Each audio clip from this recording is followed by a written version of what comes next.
Hello mga kamamaw, papasok na naman tayo sa trabaho. Kwento-kwento lang tayo muna mga kamamaw. Bukas bulagan natin bukas. Yan, bukas mag-grocery tayo, gagamit tayo. Bibili tayo ng mga pagkain ng mga alaga natin. Kasi nakaraan isang linggo na ba? Isang linggo na mahigit mga kamamaw, honestly. Walang chicken feet. So ngayon try natin kung meron. Ang pinapakain ko sa mga alaga natin ngayon yung duck neck. Medyo mahal siya ng konti pero okay naman siya, kaso hindi lang siya katulad nung kasing dami nung yung chicken feet. Pero maganda yung duck neck, maganda yan. Tsaka chicken neck. Chicken neck dito sa Saskatoon medyo talagang hindi ka makakakita kahit pumunta ka sa Asian market. Kahit pumunta tayo sa yung tinatawag nila parang katayan dito.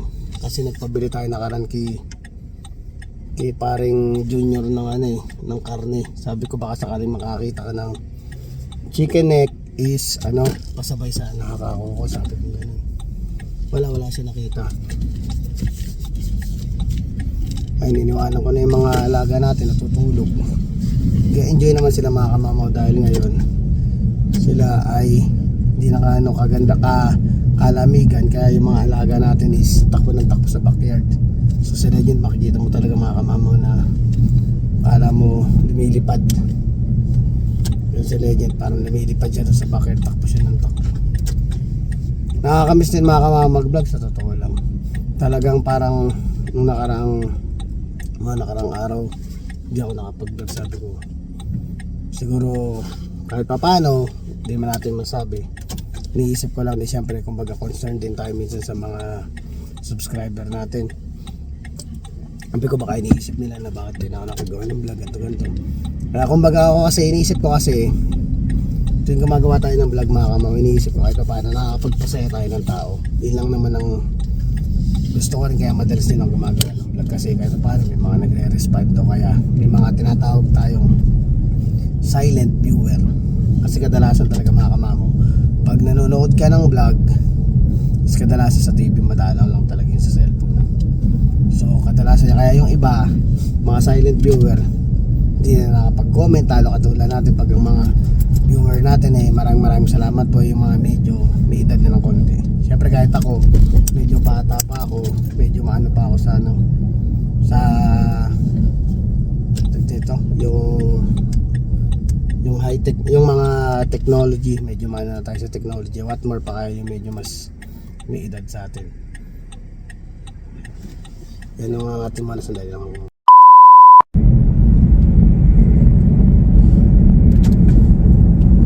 Tsaka si Chopper pala mga kamamaw, si Chopper okay naman, na siya, malikot lang talaga si Chopper, pero pwede mo na siyang iwanan talaga sa labas ng bahay dahil hindi naman siya naninira ng kahit anong gamit. Naka well trained na talaga si Chopper.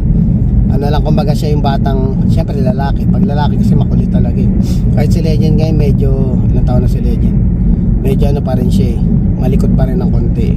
Hindi katulad talaga ni Hera mga kamamaw. Si Hera, tahimik talaga si Hera. Talagang gusto niya pag nandun ka lang sa bahay, tabihan mo lang siya, masaya na yun. Ganun lang siya. Kahit hindi mo siya paglaruin sa labas, walang problema kay Hera. Basta siya, tabihan mo siya. Pag talaga nawiwiwi lang at saka papalapasin mo lang. Pero yung other than that na parang gusto niya maglaro, hindi siya, makikita mong hindi talaga na si Hera. Dalagang kumbaga sa matured ng Tsaka iba siguro pag babae talagang tahimik. Yung mga lalaki makukulit, yung dalawang mag-ama, naku talagang pag pinakawala mong kulit. Kumbaga inuubos nila talaga yung energy nila. Kaya dapat ikilalanin nyo na din yung mga aso tsaka klase ng breed na alagaan nyo. Para at least kahit paano sa loob ng isang araw maibigay nyo sa kanila yung pangangailangan nila. Kasi kailangan nila maglaro, kailangan nila magbawas ng energy. So kaya ginagawa ko ngayon, medyo hindi na kalamigan, talagang inaabot na sila ng 30 minutes naglalaro sila sa labas. After naman nun ay hilik sila sa tulog. Ganun lang na 30 minutes na magtatakbo si Legend. Na yun, masaya na yung buong araw na yun. Ganun lang kasimple mag-alaga ng American Bully. Siyempre samahan nyo ng pagmamahal, paramdam nyo sa mga alaga nyo na mahal nyo sila. Kaya yung mga asong sabi ko sa kanila gusto ko mas humaba pa ang buhay nila, gusto ko pang mas makasama sila. Syempre may padating sila yung baby brother nila si baby Jacob. So alam ko iingatan ng mga alagang bully natin yung baby brother nila. Sobrang mapagmahal ng mga aso ngayon, talagang mararamdaman mo yung parang iisipin mo pa lang kung mawawala sila. Napakalungkot na mga kamamo, kaya laging pinagdarasal na sana humaba pa ang buhay ng mga alaga natin at gusto ko silang makasama ng matagal. Dahil ano talaga sila, part sila ng pamilya ko. So nandito na tayo sa trabaho, kahit paano nakapagkwento-kwentuhan tayo. Si Hanabi, pinalitan na ni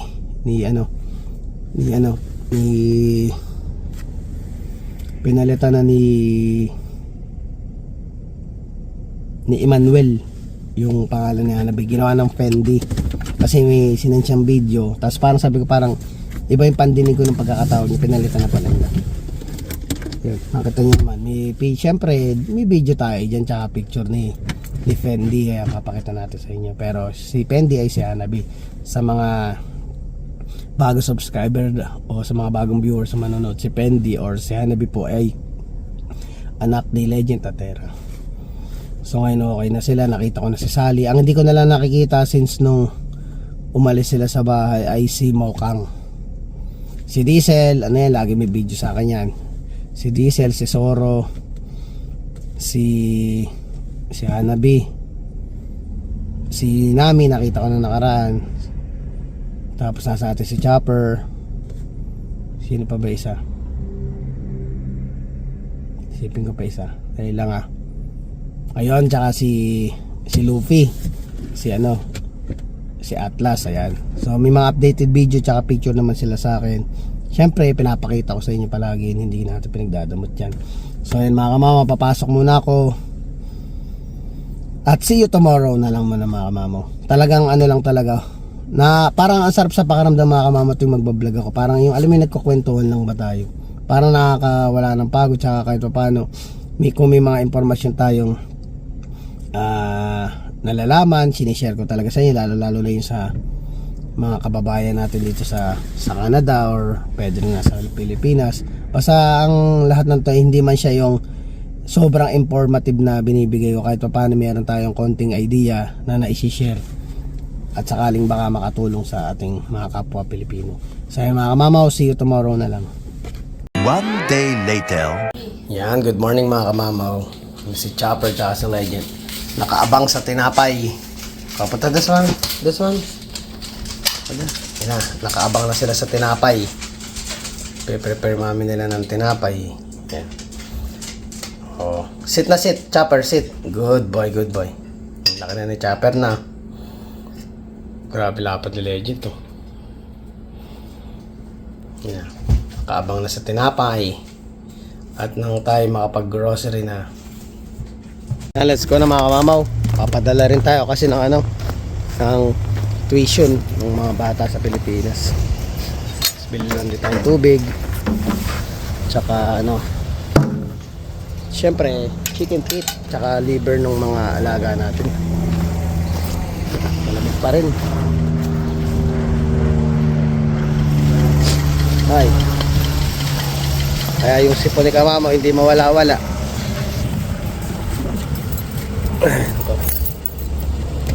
Malamig.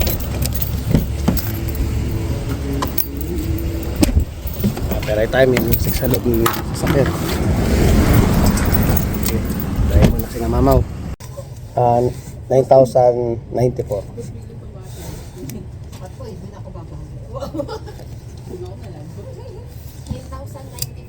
Opo.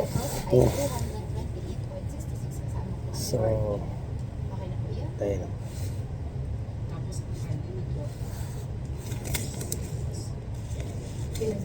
Bale 200 200 yung debit tapos cash ko yung the rest. Oh.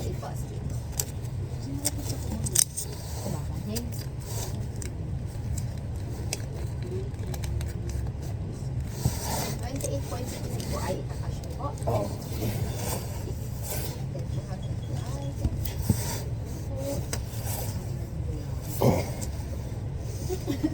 Sa malayo.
makita nyo yung mga mabibili nyo sa La Familia.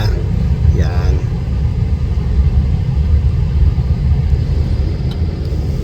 Pag pumasok ka sa loob, parang ano yun, no? Parang ka nasa Pilipinas na. Sobrang daming. Talagang that may budget ka kung mahilig ka talaga na gusto matikman uli yung mga nabibili sa Pilipinas. Punta lang kayo sa La Familia. Yan. Pinakita ko na pati yung ano, yung location nila is sa west side. Dito malapit to sa ano eh. Ano ba to? Malapit to sa Confederation. Tsaka yung number niya nandiyan na siya. Tsaka ano, visit lang kayo, lalo yung mga kakadating lang dito sa Saskatoon. Kung gusto nyo makatikim ng mga panlasang Pinoy, punta lang kayo sa La Familia. Yan.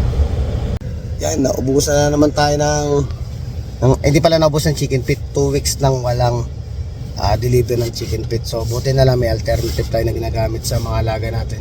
Bumili ako ng duck neck. And so uwi na ako. Tsaka papakainin natin yung mga alaga natin. At mamaya may pasok na naman si Kamamaw. So ayan mga Kamamaw, nandito na ako sa bahay. Ayan. Pakita ko sa inyo kung gaano ka-excite. Ito na ang duck neck. Oh, sit down. Sit down. Oh, sit down. Legend. Hera, sit. Ganda ng tayo na Hera. Oh. Tsaka ganda ng balahibo. Chappy. Little Legend na mataba. Di ko mabidyoan si Legend. Sunod eh. Yan si Chap. Oh. Ang pogi na ng Chap. Oh, sit down. Sit. Legend, sit. Pakainin ko na sila mga Kamamaw. Yun o, sana all nakadaknik o. Sino ba yung nag-aabang na yan? O, sit down. Pogi ni Chap o. Sit down lang.